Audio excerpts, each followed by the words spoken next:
Good morning. Good morning, Mikes. It is today's the official end of summer, 2:19 p.m. Eastern time today. Summer is over. Welcome to Morning Mikes, brought to you by our friends at Venbrook Insurance. And here we are, pineapple shorts hanging over the shoulder. And it has been I always feel like since we don't do Fridays, and I'm a big proponent of the 3-day weekend. I just think the 4-day work week is all we need. I really do. You just work hard for 4 days and then live your darn life. Are we living enough life? I'm fascinated by living enough life right now. I'm at that place in life where I want to get as much out of it as I can. And I think we can accomplish everything we need to in 4 days. Those are my thoughts. Good morning, my new favorite people, whoever that was. That was quick. Netta Womack. Good morning, Billy from Alabama. The Alabama Slammer weekend at Bevy says good morning all from Prince Edward Island in Canada. No, Bevy, that's amazing.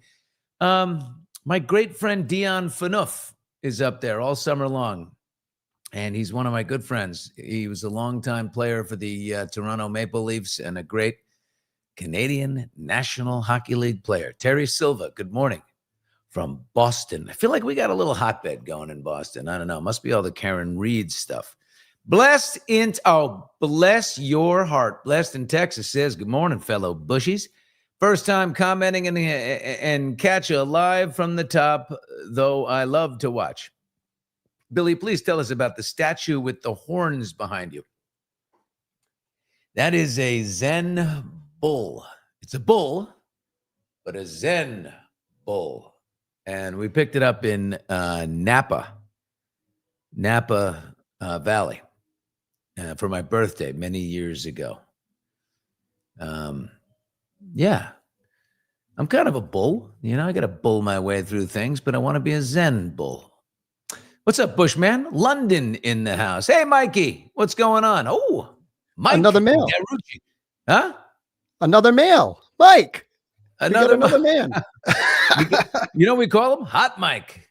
Hot Mike. There he is. I love it. Oh, man. Yep. Summer's gone. We've got something big to talk. Big competition coming up our way. Had a nice conversation with my friend Reed Dickens, who is the CEO of LA Golf, our Hot Mike sponsor. Marissa, it's funny you say good morning, upside down pineapplers. Hey, the UPDs, the UDPs. And his wife is a fantastic artist. And he's like, oh, wow, can you give her a couple days to? So we're gonna rotate through everybody's upside down pineapples. And she's actually a really great artist. It costs a lot of money but I think I'm gonna get it free. So we've got an upside down pineapple in the works for the wall behind, which does say the burning bush was not consumed, nor will it be. Oh, look at Weekend at Bevy's. Look at this. Hold on. She got to see. Guys, you got to see Dion Phaneuf. He's one of the great hockey players. And I met Dion here at a golf course. I was very ignorant, belligerent, drunk, and interrupted a conversation he was having with Heather Moyse, the bobsled gold medals from PEI. I'm so sorry I was rude. Look at you, Bevy. She's just saying, I was very ignorant, belligerent, drunk. You're admitting to being ignorant, belligerent, drunk, and interrupting. Good for you.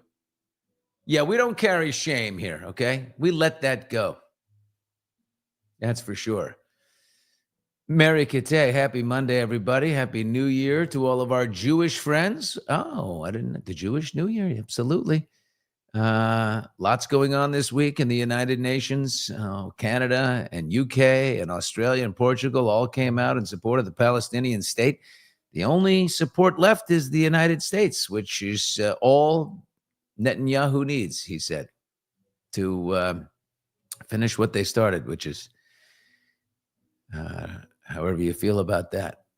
I will say the United States is a great ally to have. However, the influence is nearly gone on the issue because Marco Rubio, our Secretary of State, met with all these countries and said, don't do it. And they did it. So the U.S. doesn't carry the cudgel it did. Anyway, I'm a Giants fan and posted something yesterday. I said, I got to tell you all about my new boo. Scataboo. Ha ha ha.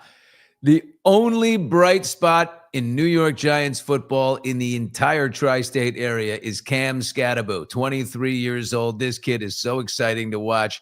He's an old school fullback, the kind like, are you in good hands? Remember Mike Allstott from the Tampa Bay Buccaneers? Oh, he was a pounder. Anyway, this guy can. Then he does his backflips in the end zone. He's so exciting. But the Giants are 0-3 and suck. They're terrible. And the coach and the Brian Daboll looks stupid, and the GM Joe Shane, and I just am so sick and tired of it. Bill, what do you think? Sorry, Bill. Listen, here's the problem. Like Chris Collinsworth said last night, when you have a number 1 draft pick as your quarterback, first rounder, ready to go, the fans are calling for it, and I agree. Throw Jackson Dart in there very soon. That gives the fans something excited. Let's start getting excited about the future if the president is such a disaster. Whew. Bill, what do you think about Daniel Jones? He hit 3-0 with the Vikes. Same as Saquon Barkley, a great running back for the Eagles. Everybody leaves the Giants and go, to find success. Good for Daniel Jones. I'm super happy for him. And it's nice to know he wasn't the problem. We were all crying about Danny Jones. By the way, Russell Wilson's going into the game was the highest, had the most passing yards of any quarterback in the NFL. I mean, that huge game against Dallas. So, but of course, it doesn't matter because everybody is calling for Jackson Dart, including me. I want to see him. Oh, look at me. Let me just see what she's going on here. Mama Roll saying, why can I never hype hot mics? Why can I never? What does that mean? Hype hot mics. You can hype it all you want. I hope so. Get in there. Yeah. Listen, you all had an assignment to text 5 friends to join us. I hope everybody followed, because if we've got a new person in there, Steve's got his gong ready. He's ready for someone who's never been here before, right? Like they do in church. I went to church yesterday with my daughter, Lily, who is, she's in college, and she loves to go to church with me. She's like, Dad, this is my favorite thing that we do. To hear that, right?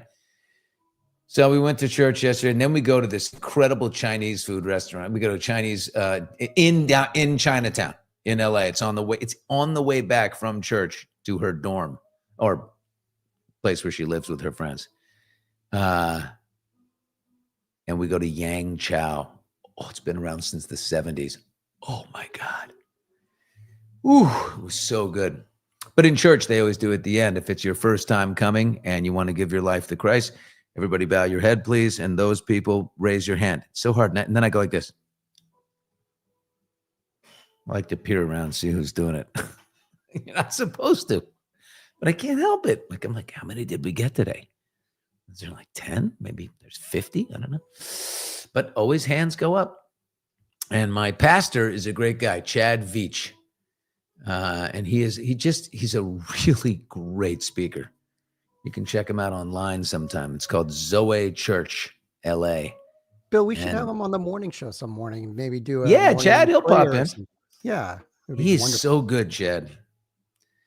Yeah. I might talk to him today. I really love Chad.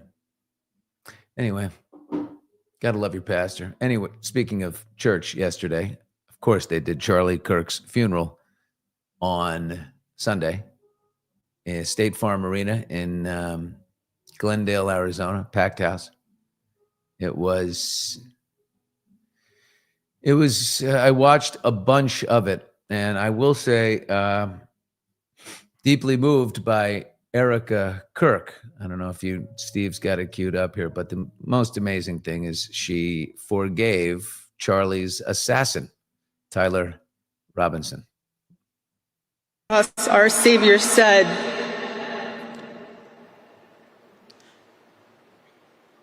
Father, forgive them, for they not know what they do. They know. that man, that young man. I forgive him.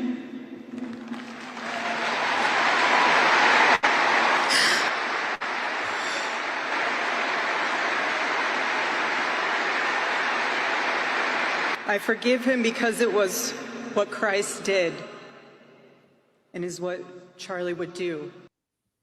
Yeah. Well, raise your hand if you would forgive him or spend the rest of your life making sure he never gets out. I don't know.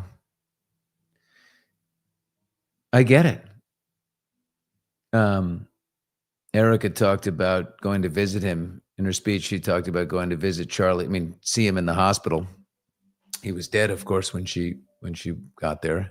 He died instantly. But she said there was one gray hair on his head, and she knew about it. And she goes, I never wanted to tell him. 31 years old, the way he travels the country, already with a gray hair at 31. And she said, I never wanted to tell him. But there it was, that one gray hair as he was lying there, and on his lips, the faintest smile, which was amazing, a smile. And she, I think, attributes that to coming face to face with Jesus. She said that smile was a mercy from God and a message that Charlie did not suffer. She was very, she dabbed her eyes the whole way through, but she really powered through this speech. And I was deeply moved by her. Trump got up afterwards and talked about, I was with very big people, very important people in the Oval Office. They came in, they told me about Charlie. I told them they got to leave. You got to leave. They're very big. These people are huge. They were very important people. And I told them they got to go because this is a big thing. And Charlie got very big crowds, he said, very huge crowds. Trump always obsessed with the size of the audience. Complimented Charlie on the huge crowds he got, huge. And then he, of course, turned his attention to Kimmel.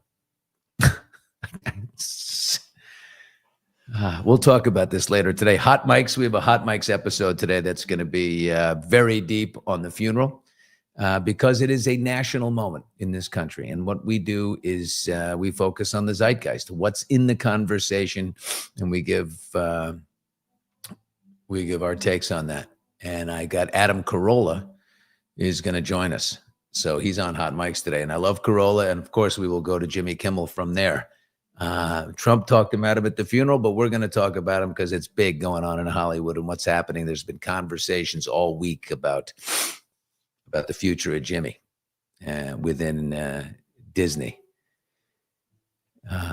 His staff is being paid through next week, so we'll see if they can work it out. But Carolla is going to be with us. That's later on today, so looking forward to that.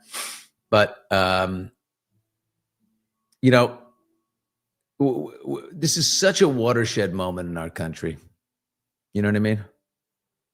It's such a watershed moment. We're all talking about free speech. We're talking about hate speech. Who does it more? Is the right now embracing their own version of cancel culture that the left was bringing us, that they hit us with for years? Is it a reversal? Kind of feels like it might be in some way. Are we getting further divided, or can this moment bring us together? I will say, I saw something powerful, and I have to say it. I mean, the fact that there was so much peace and there were vigils and prayer circles at Charlie, in response to Charlie Kirk. And then you look at like the watershed moment, they lionized Charlie. Tyler Robinson lionized Charlie Kirk, made sure that his message will live forever and get bigger and bigger. And that's, and the left, if you're a left-wing politician or a Democrat politician, you're not happy because this thing just got bigger and bigger and bigger because of this guy. And, there are prayer circles and vigils after Charlie.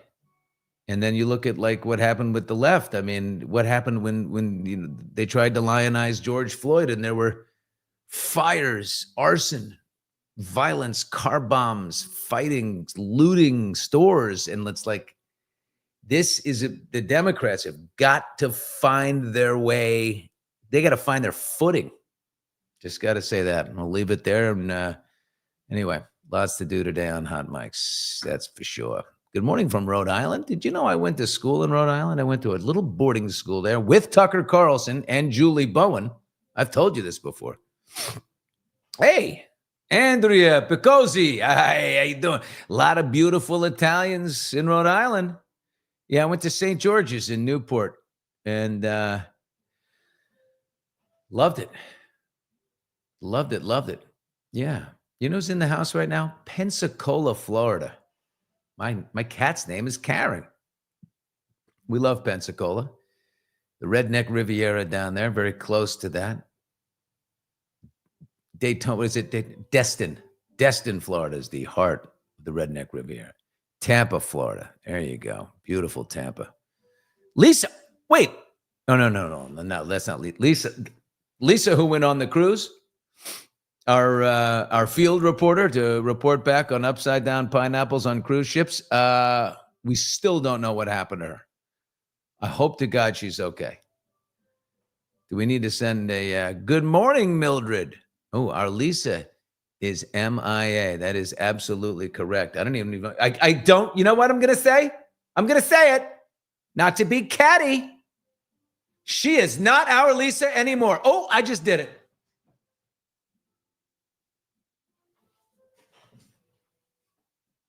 You heard me, Lisa. Maybe you're just like, someone broke your fingers or something. Your fingers in a cast? Can't weigh in? Oh, I'm going negative. Radical Valkyrie, hello from Australia. It's midnight here. Are you having a little sifter before a little nightcap before the sheets? Beautiful thing about this internet, it can be an evening show. Get the nice lights in here, the whole thing. Anyway, talking about the crazy. I said this weeks ago, and I loved hearing Rick. When Ricky Gervais validates something I say, then it's the truth. I said it after Charlie Kirk died. I said, listen, our problem is not the right and the left. It's the fringes of both. And then the great Gervais put it as only the great Gervais can. Fire away. Which side of politics do you see as the biggest threat against the freedom of expression today? Is it the left side or the right side? Well, there's no such thing as a side anymore. It's ridiculous because it goes left and right, and then extreme left, extreme right, extreme left, extreme right. They come round and meet. It's extremism that's the problem, and Twitter amplifies that. If you're mildly conservative on Twitter, you're Hitler. You know, if you're mildly left-wing, you're Trotsky. And if you're a centrist, they both hate you and you're a coward. There is no nuance. There's no argument. You know, it's just, and it ups and ups and ups. And Isn't that great? I love Ricky Gervais. I love the way he speaks. I love his little fangs that are right here. Everything. God, I love it when he does the Golden Globes and he's got a beer in his hand, just a beer in a glass, and he's just giggling at everything he does. He makes himself laugh. I like a drink as much as the next man, unless the next man is Mel Gibson. And Mel walks out like, fuck you, dude. I've been in recovery. Like, what the hell? He doesn't care. He didn't give a shit, that guy. God, is he funny. But he's right. It's the fringes. But I love the way he diagrammed it. The far right, so far right, so far right. You're going up and around, and you guys, craziness, you meet in the middle. And now we switch. Now there's the woke right.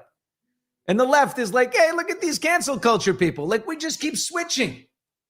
It's insanity. And, you know, just in large part, the Republican Party now has the platform of the Democrat Party from the 80s and the 90s. It's now their platform. They've switched. Right? And the elite, snobby, out of touch people used to be the Republicans when I was growing up. Oh, they don't understand the working man. Now it's the Democrats. the Harvards, the Ivy League colleges that won't listen to other views and the whole thing. It's crazy. Ricky's the English George Carlin. George Carlin had a great line about cocaine. He said, you know, you do the first little bump of cocaine, you feel like a new man. But then the new man wants one. Oh, God. Unbelievable. Yeah, the English George Carlin. Ricky is my favorite. I do. I love Ricky Gervais. I really do. Did he speak of it? Did he speak truth about the pedophile in Hollywood? Who? Ricky? You know what I love about English people? Pedo. They don't say pedophile. We say pedophile. They say pedo. Billy, you and Alan Jackson on a podcast doing a poker face minute would be pretty sexy. Not gonna lie. I'd love to watch each week. A girl can dream. Mama. Oh, how great was it having Alan Jackson? We did a nice long interview. I got a great text from Karen Reed's father, Bill Reed. And then, of course, you guys, I forgot to tell you this, right? Bill Reed said, he's so nice. Really nice man. An incredibly informative and entertaining hour. The flow is so easy and even-handed and respectful, very much like Larry King of the 80s and 90s. Congratulations. Have a great weekend and enjoy a Vesper Martini with Alan, which I did. Alan was like, he was like, shall we? I said, oh my God, is this a tradition unlike any other? I took Alan to my favorite place in Encino, California here, Davenport's owner. They weren't even open yet. The owner, Nigel Davenport. I said, Nigel, I got a very important man here. Can you come downstairs and open up for us? He did. And Alan and I had one Vesper Martini. It was terrific. So thank you, Bill Reed, for that. And Teresa Alfano. Good morning, Billy and Steve. Good morning, Alfano. That's a great name, Alfano. You two have a natural rapport, Billy. Oh, me and Alan?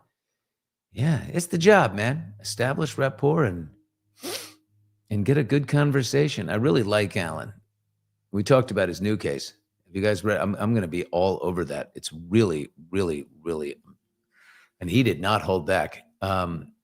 His new case, he's representing this 23-year-old kid from Malibu named Fraser Bohm, who on October 7th, 2023, the prosecution says, rich kid, Malibu, let's put him away. He was driving 104 miles an hour, came whipping around a bend and hit a car, which hit 4 girls from Pepperdine University. They died. Alan, the defense is saying it was more like 70, and he was getting away from a road rage incident. A guy who they will be calling to the stand, who is a well-known hoodlum, let's say, in that area, well-documented guy with a lot of problems, has been cited on a road rage incident in his past. It's on his rap sheet. Was the one chasing him, and he was just trying to get away and put distance between, and another car clipped the back of his car as he was coming around the corner, and he shot off into into these parked cars, which then hit the girls. It's so tragic. Alan is saying this is a devastating accident, an accident that within 3 seconds would have been different, because the girls were caught between the 2 parked cars. They were standing between them. They were walking through them.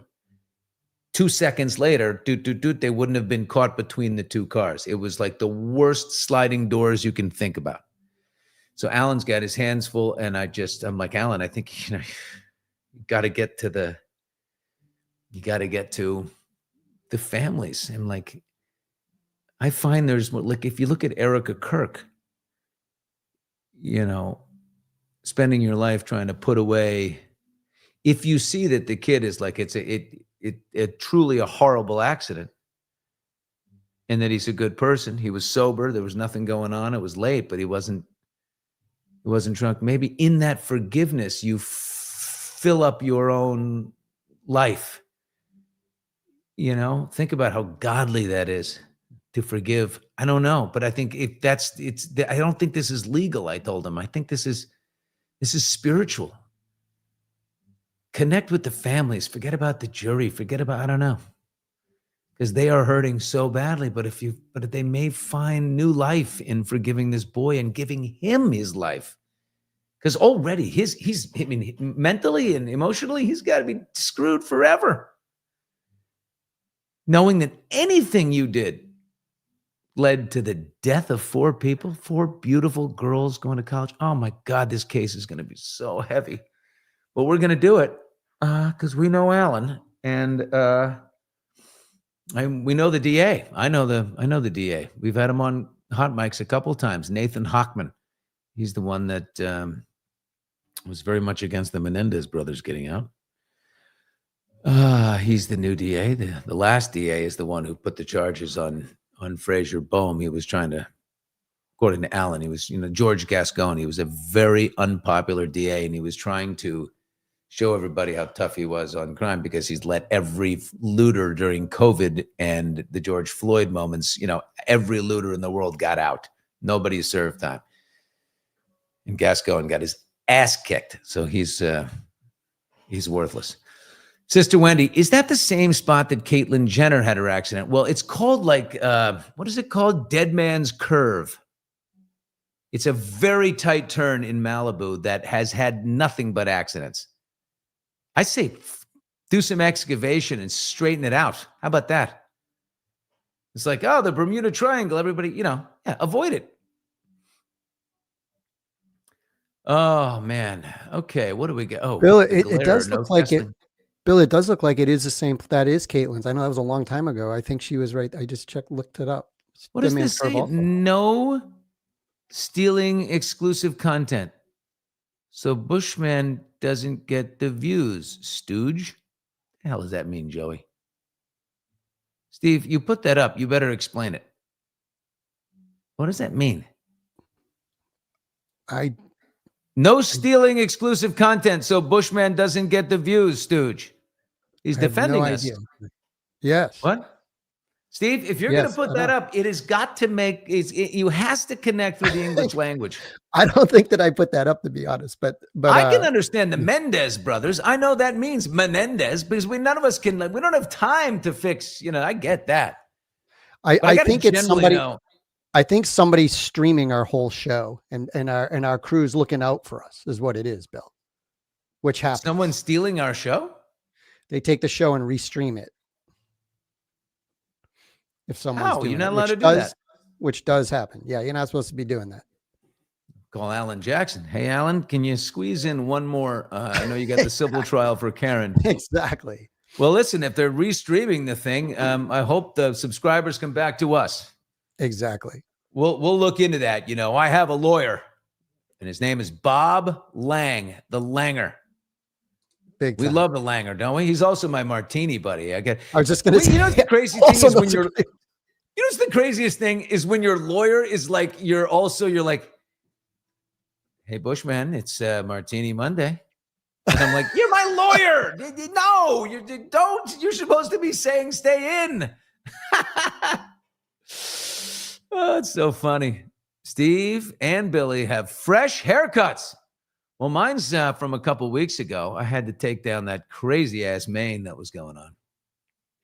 Guys, I got to say, Steve's been asking me, will I read the Kamala Harris book?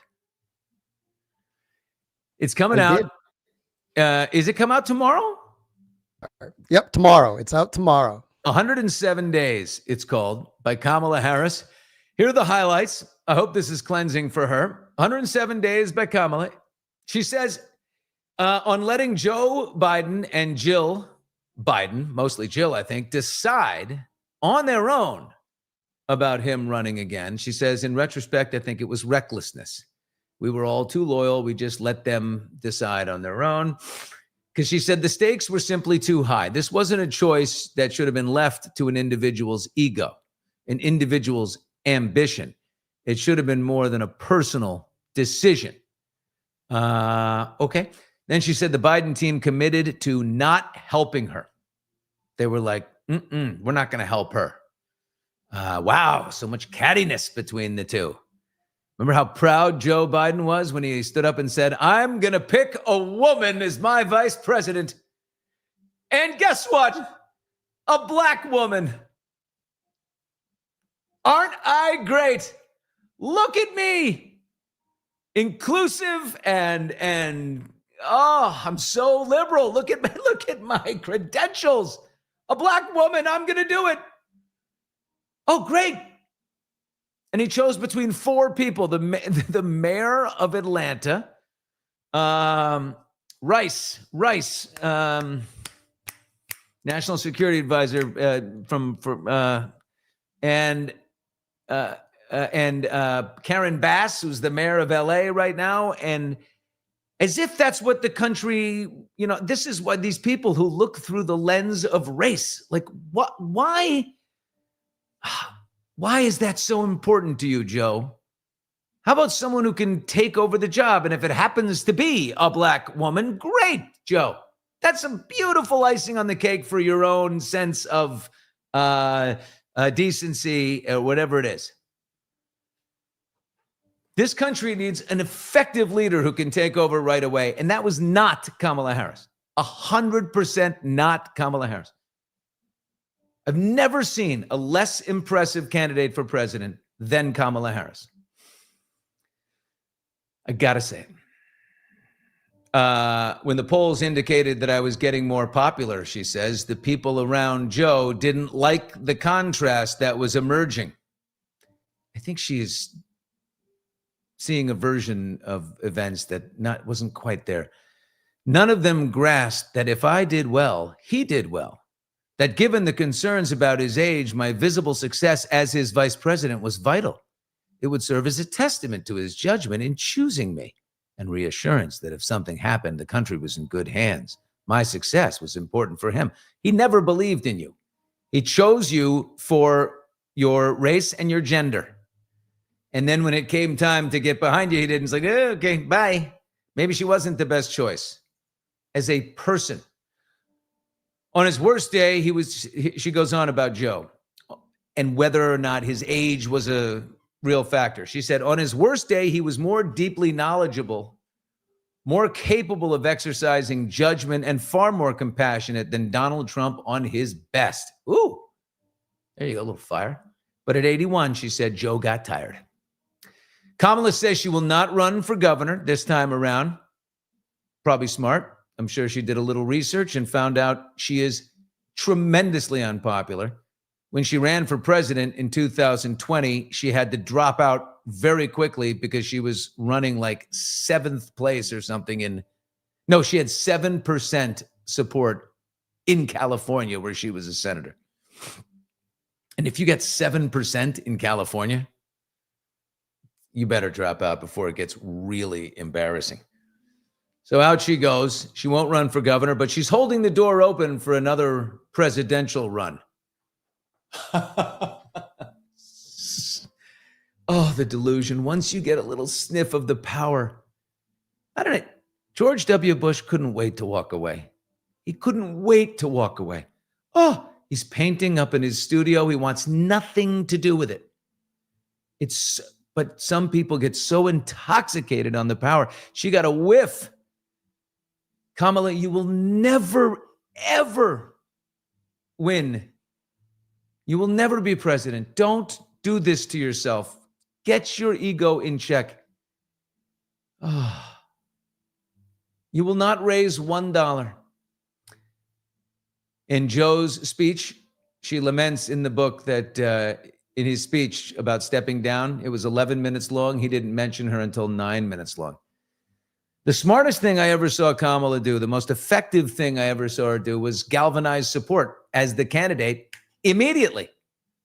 She went to the Black Caucus and she said, you got to support me. And the Black Caucus came out and they supported her right away. And the rest of the party was like, well, I'm not going to buck the Black Caucus. There's 200 and some members, and she galvanized support there. And again, remember, Obama was against it. He said, no, there should be a mini primary between some of these other stars we have in the Democrat Party, which they do have some. Anyway, There is Billy, can you have President Bush #2 on for a painting class? Wouldn't that be fun? Maybe he'd make him the new Bob Ross. Now let's see. Over here, you got a little white cap coming up here on the rocks here in Maine. And now watch this stroke. There he is. We have his painting in the next room. Word salad do not taste good. Kamala can just shut up. I can't with her. No, girl. Girl, you blew it, girl. Remember in The View? What would you do differently than Joe Biden? Nothing. Can you blame him for that answer? So much blame. Oh, okay. This leads me to what I wanted to. I had a follow-up with my psilocybin journey couple.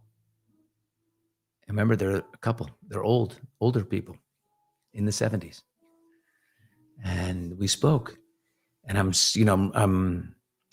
constantly, reading the books. I'm reading Viktor Frankl, Man's Search for Meaning, all about surviving Auschwitz and, what you rely on in here when the going gets tough. And that's, if he could do it at Auschwitz, we can do it whatever we're going through.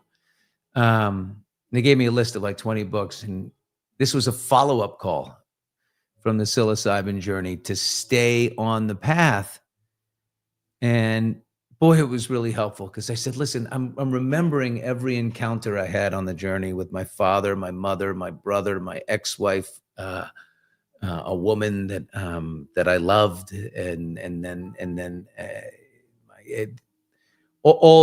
there were a few women that at one point had my heart, might have my heart, all these things.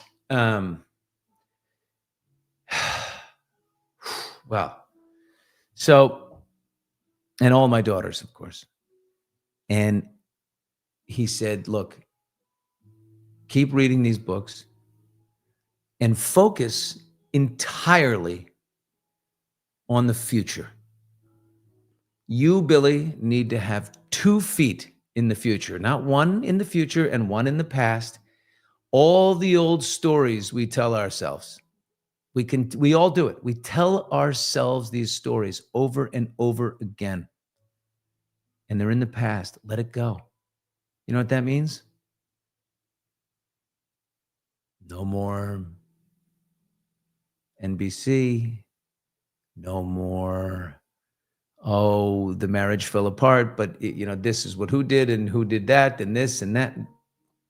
In fact, this is going to be the last time to talk about anything, because he said, focus everything on the man you are becoming. How good is that? Focus everything on the person, ladies, you are becoming. So I had this conversation with my mom last night, who's 86 years old, and she said, oh, I had a dream a little bit like yours. I'm like, Mom, mine wasn't a dream. It was psilocybin. How do you spell psilocybin? Okay, Mom, Psilo. See what? That took 30 minutes. Wait, C-Y after the I-L? Yes, Mom. Silo with a P, Cybin. Okay. And she said, well, I had a dream and I saw your father finally. And, Dad died 4 years ago. I said, wow. She goes, and it was incredibly vivid. She goes, I forgot it, about 2 hours later entirely.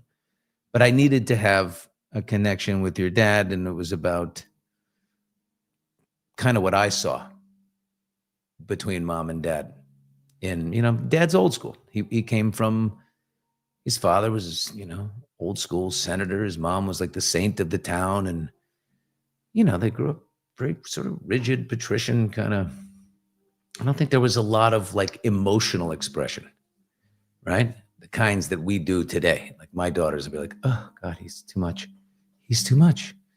But she said she encountered Dad, and she said to me, do you think when you go again that maybe I should go with you? I'm like, oh my God, my 86-year-old mom tripping balls in the corner. You got to be shitting me. And I was like, well, yeah, because why not? I mean, I'm going to offer it to my daughters. I'm telling you something. This is very healing. This is like, I told you, the only reason the government has it as a class 1 drug or whatever, just, is because they can't make money on it. Pharmaceutical companies can't make money on it. It's natural, grows in the ground. Yeah. That dream saved your mom $4,000. No, it didn't. She wants more now. She just got a taste. Yeah. I can't tell you how many people are just like, well, they're lining up outside my door out here. Like, I mean, I got to do something about it, though. I really do. I think it's part of my purpose, right? Talk about purpose. Charlie Kirk knew his purpose. What's my purpose? What's your purpose? Right? Is it just to get through a day? No. I know my purpose is in affecting people's lives positively, right? You deal with your shit so you can learn how to live better and to help other people. That's it. You want to not feel anxiety? Help other people. When you're helping someone else, you can't feel stressed and anxious. More love. Sandy, it's true. You're a registered nurse in California. Thank you. I mean, I'm assuming because of what I see here. But God, we need more nurses, by the way. I'm looking at the stats. I just ripped off right now your purpose is getting us through the morning. Slaughterhouse. Is your last name Slaughter? Because growing up in New York City, I lived on the 14th floor of an apartment, 14A, and across the hall in 14B was the Slaughters. Ginny Slaughter and her sons. I loved Jamie. Jamie was our age. Jamie Slaughter. I wonder if Slaughter, yeah, you're Slaughter, and this is your house, right? I think so. Anyway, isn't that crazy? Oh my God. My mom? Psilocybin journey? Holy shit. Okay, guys, let's get to Fat Bear Week. Here we go. It's Fat Bear Week. And Fat Bear Week is very important. It's the bears up in Katmai National Park in Alaska are getting ready for hibernation. It's eating season right now, and they need to get fat so they can make it through winter hibernation. Some of the largest brown bears on Earth make their home in the Brooks River in Katmai National Park, Alaska. And by the way, it's been a very big salmon season. Salmon has been prolific, and these guys are in there. And they can pick an average brown bear. It could be 700-800 pounds, 900 pounds, and then for winter hibernation they get up to like 1,200 pounds. Isn't that amazing? I can eat I stuff myself down at El Mariachi or something, the Mexican place down the street, stuffed, and then I'm like hungry 2 hours later. These guys can literally stuff themselves to the point where they get it through 3 months, 4 months. Crazy. Anyway, we all get to vote. You get to put your money on particular bears of who's going to get the fattest. It's an annual tournament celebrating their success in winter hibernation preparation. Couple of interesting factoids. Oh, Steve, can we meet some of our guys? Let's meet Chunk. Isn't Chunk a big champion from last year? Yeah, look at Chunk. Woo, so where we go? Where am I? Wow, there's Chunk. There we go. So Billy, Chunk didn't win last year. Grazer, and this is Grazer. Grazer's won the last 2 years, beating Chunk the last 2 years. Now they have some beef, Billy, though. Serious note. Chunk killed one of Grazer's cubs. So this was a huge win last year, lauded in the bear world, that she came back for the Fat Bear contest and won after Chunk. Big news. This was a big deal. So she's looking for a three-peat. Grazer, she is, by the way, she is beautiful. I like a heavy set lady. I gotta say it. I like a booty that just says pow. Grazer got, they tell Grazer to haul ass. She takes 6-7 trips. Let me just say, that's very forgiving of Grazer. You kill the cub. I mean, she's like, you kill her cub, and the only way she gets back at you is kicking your ass in Fat Bear Week the following season. I don't know. That's now we're really learning about forgiveness this morning, aren't we? Yeah, and here we go. This is interesting too, because the juniors, I get excited about this, Billy. The juniors competed. Oh, they're so cute. Yeah, and the juniors, Bear named Junior 1, and Junior is one of Grazer's other cubs. So Grazer is owning this thing right now. Now, since what happened with Chunk and the beef between her and Chunk. Don't get mad. Get even. Yeah, exactly. Yeah. Way to go, Grazer. That's one big, beautiful bear with a big ass. Let's say it. Let's say it. Oh, Fat Bear Week. Steve, the list of contestants, the full list comes out later today, so we can't really pick our favorites until tomorrow. Yeah, they'll bracket up today too. They put them out like heavyweight brackets, so it's not just favorites. You got to pick who's going to win each round. So we'll talk tomorrow about it. Big Bear Week. Oh, we're talking codependency. Oh, so yeah, this is interesting. So I went to this, retreat, where they talked I had some guy told him what was going on in my life, living all my old past shit. And he's like, you're codependent. You need this and this. And the guy, I'm like, I'm listening to some short, fat, bald guy who drove up on a Harley, calls himself the world's greatest psychologist. And he's telling what my problems are. Like, you don't know me. I want a refund. It was a very expensive place I went. Big boy camp. Find out what my problems are. I'm going to become a big boy. My mommy was mean to me when I was little. I mean, this guy, the balls on this guy. The answers are in here. We all have the answers. And I came back and made some big decisions from that psilocybin journey. Shit that I'd been spinning on for years. I just came back and went, bang, bang, bang, and bang. And I don't regret one of them. And we are rocking forward with 2 feet in the future. Both feet. Not one in, one out. This is all useless. Useless. That is where we are going. Okay, guys, Love Island has made its way to Pakistan, and there's a lot of blowback. They're not happy, very much displeased. The Lazawal Ishq is the name of the show. Lazawal Ishq. Welcome to Lazawal Ishq. I am Omar. That's Omar, the hostess right there. And Lazawal Ishq means eternal love. And she said, this is a show about love, bonding, and competition. Every spark, every fight, every heartfelt connection. 100 episodes long on YouTube. They're saying it's very un-Islamic, and there's a big backlash about this type of dating show, which is a very private thing. There are specific rules about dating in Islamic culture, and this show takes place in Islamabad. And the minister of culture and media, whatever, came out and said, no, I can't. This is YouTube. If it was a broadcaster, we'd shut him down. But it's YouTube. So we'll see what happens over there. I don't think it's going to be as crazy as pole dancing night. I got a feeling it might be more focused on love than the gross shit that we all love, or seem to. I might watch it.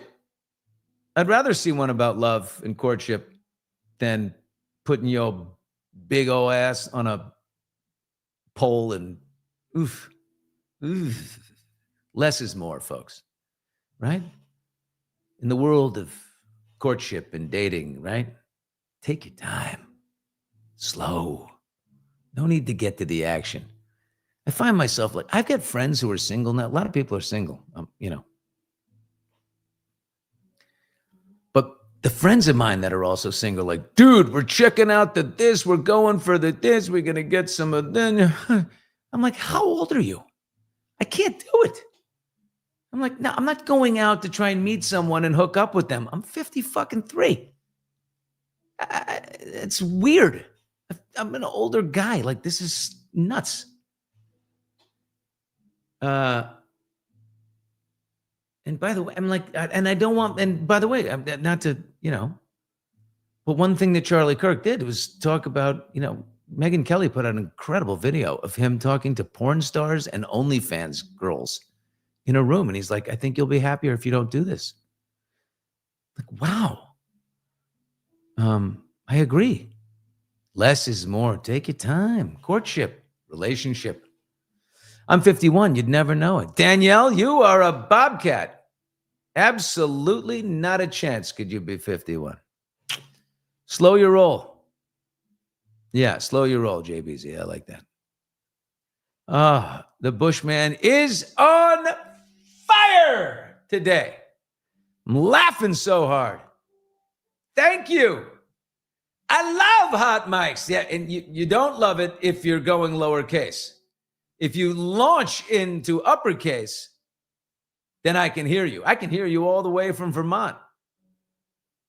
Have a marvelous Monday, Megan. I'm going to do that. Steve, let's make sure it launches September 29th. We got a week to go. In 1 week, Laswal Ishq, Love Island, Pakistan launches on YouTube. I'm watching. Does YouTube have a translator, Steve? Can I, so I can get the English? I think it does. And I think it doesn't. And not to change the subject, but look here, Billy. Hey, Monica's new. Is this a Gong worthy right here? We have a Gong. I'm new here. I saw Billy on Megyn Kelly. She found me on Megyn Kelly's show. Get out the gong, Steve. Monica's new to the. Oh, she's been gonged in. Monica. Woo. Woo, woo, woo. Bong the gong, baby. Yeah, we love it. Oh, man. Deanne, I love hot mics. Have a great day from the PNW, which is Pacific Northwest. I called it. She called it. Okay. This is the hard part. It's bye for now. Smell you later. We're back in the morning. Remember, hot mics later on today. Adam Carolla is our guest. We're going at 2 p.m. That's the one that we kind of feed out to iHeart and to Spotify because it's kind of a tighter kind of a show, right? This is a let's get going and kick ass moment. Yeah, ramp me up. Give me a little music here. All right, have a great day.